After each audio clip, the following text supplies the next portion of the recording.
Hi there, I'm Dan Jones from the Sustainable Montpelier Coalition, and we've been in existence about a year and a half now, and our purpose is to try and help make Montpelier into a sustainable city that can survive the challenges that are coming in both the environment and the economy. We're here to help make Montpelier a smart city, and we think this is one of the most perfect places to do it. Now, this whole effort got started really with the city's energy committee a number of years ago when we all decided that Montpelier should be net zero in its total carbon energy use by 2030. And the city actually made this whole priority in that regard, which it still keeps, especially for municipal operations. And in that challenge, what it's done is things like building the district wood heat plant that will heat the state and city buildings. There's been a megawatt of solar power built just to provide the electricity the city needs for its own operations.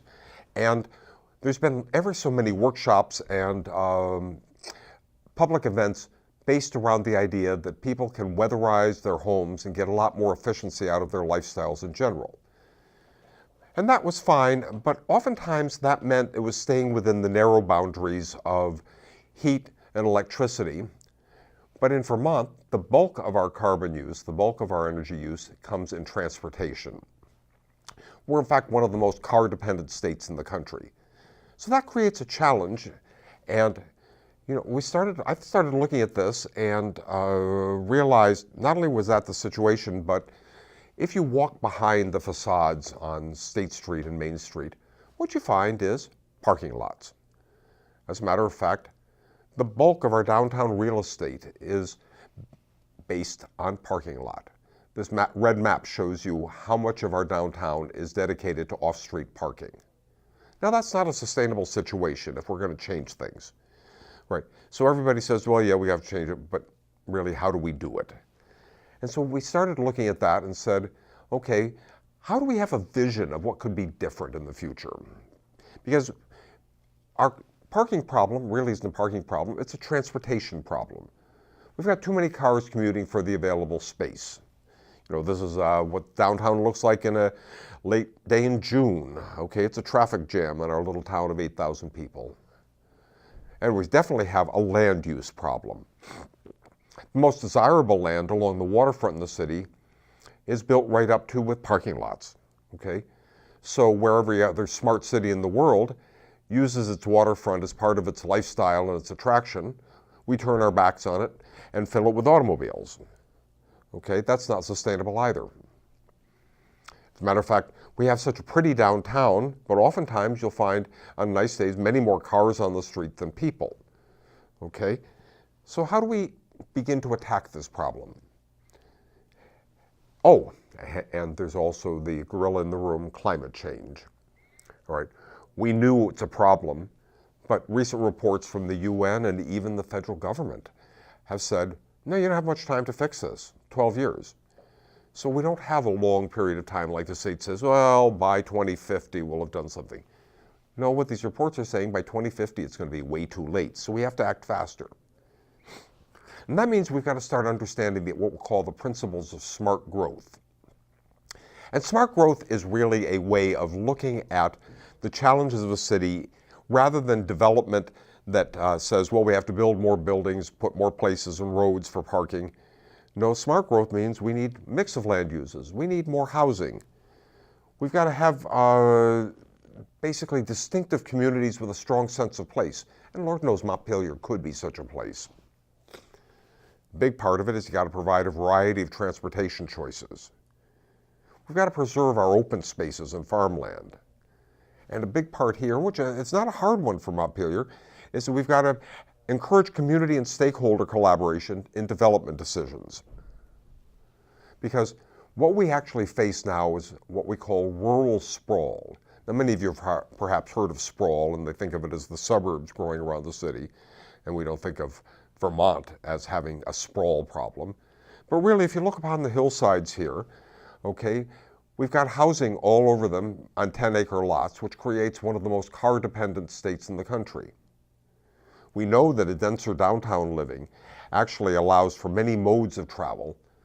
I mean, we could walk, we could bike, we have transit, we could have car share, we have scooters.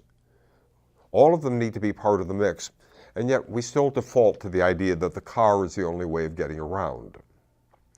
So to try and change this idea, a few years ago, 3 years ago, we started the Sustainable Montpelier Design Competition with Net Zero Vermont.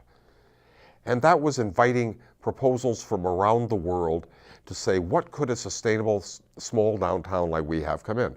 And we got literally entries from around the world.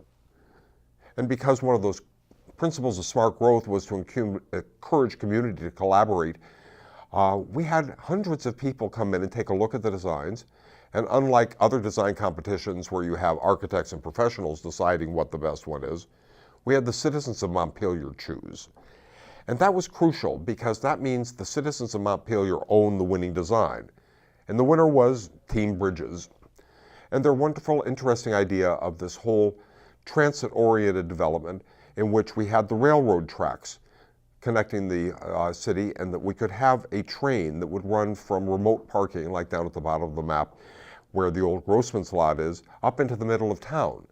So we could get the cars out of downtown, and we could put them on the periphery and use a train to connect us. There's a lot of other parts of this too, and we'll go into that some other time. But that gave us the impetus to say, okay, now how do we make this a reality?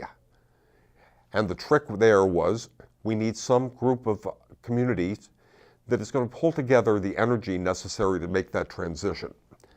So a year and a half ago, we launched the Sustainable Montpelier Coalition, specifically with the purpose of making that winning design a reality in the future. And at our opening reception in July, we had a rainstorm come through. We said, oh, that's good. But following it was this beautiful rainbow. And all of our founders said, oh, that's a good omen. It says we got something that we're actually working on, that we've got a future that is going to actually be wonderful. So now our challenge is to create a smart capital city here in Montpelier. And that's going to require us to ultimately develop more housing and commercial space on the areas that are now under the parking lots. That's the future. We got to create attractive open spaces to improve the quality of life. That too is the future. We have to get people to understand that the downtown is not somewhere you need to get away from to enjoy the outdoors. It's someplace where the outdoors should be available to you. And none of this can happen unless we create a shared use transportation option that will free up parking lots to a higher and better use. And so that's where we're starting on transportation. And I'll be back with you in the future to show you how that can happen.